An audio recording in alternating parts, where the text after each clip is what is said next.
রাজধানীর সোয়ারীঘাটের পান ব্যবসায়ী থেকে হাজী মোহাম্মদ সেলিম হয়ে ওঠেন বড় কনগ্লোমারেটের মদিনা গ্রুপের মালিক।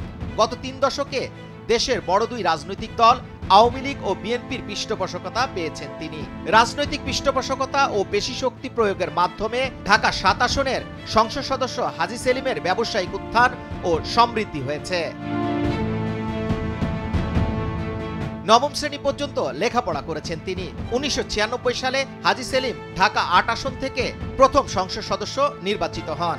২০০১ সালে নির্বাচনে তিনি আওয়ামী লীগের প্রার্থী হয়ে নির্বাচনে অংশগ্রহণ করলেও বিএনপির নাসির উদ্দিন আহমেদ পিন্টুর নিকট পরাজিত হন। ২০১৪ সালে আওয়ামী লীগের মনোনয়ন না পাওয়ায় তিনি স্বতন্ত্র প্রার্থী হিসাবে নির্বাচনে অংশগ্রহণ করেন। নিজ দল আওয়ামী লীগের প্রার্থী মোস্তফা জালাল মহিউদ্দিনকে পরাজিত করে সংসদ সদস্য নির্বাচিত হন।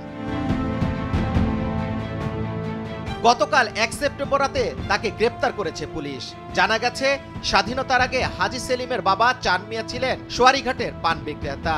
পিতার সঙ্গে পান বিক্রয়ের মধ্য দিয়ে ব্যবসা জগতে পা রাখেন হাজী সেলিম। স্বাধীনতার পরও পান বিক্রয় করে সংসার চলত পরিবারটির।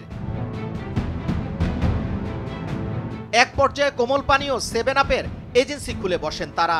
ওই এজেন্সির আড়ালে নকল কোমল পানীয় বিক্রয়ের অভিযোগ ছিল তাদের বিরুদ্ধে।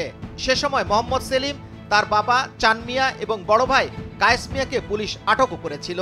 জেল থেকে ছাড়া পাওয়ার পর ১৯৭৮-৭৯ সালের দিকে মদিনা ট্রেডিং কর্পোরেশন নামে সিমেন্ট ব্যবসা নামেন মোহাম্মদ সেলিম। এক পর্যায়ে নিজেই রাজধানীর কামরাঙ্গীচরে সিমেন্ট কারখানা খুলে বসেন। কিন্তু সে সময় সিমেন্টের সঙ্গে বালি ও মাটি মিশিয়ে বাজারজাত করার অভিযোগ উঠে তার বিরুদ্ধে। বিষয়টি নিয়ে তৎকালীন গণমাধ্যমগুলো বেশ লেখালেখি হয়েছিল। এক পর্যায়ে বাদামতলী এলাকায় ফল ব্যবসা শুরু করেন হাজী সেলিম।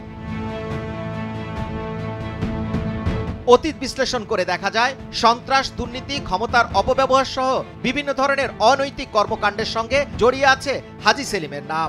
অন্যায় অনিয়মের পথ ধরেই তার উত্থান, আর নিজের সেই উত্থান আরো এগিয়ে নিতে তিনি রাজনীতিকে মই হিসেবে ব্যবহার করেছেন। সে কারণে তিনি বেছে নিয়েছেন ক্ষমতার রাজনীতি।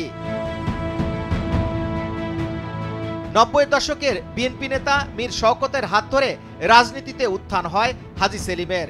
১৯৯৪ সালে তিনি ঢাকা সিটি কর্পোরেশনের ৬৫ ও ৬৬ নম্বর ওয়ার্ডের গরুমার্কা নিয়ে কমিশনার নির্বাচিত হন।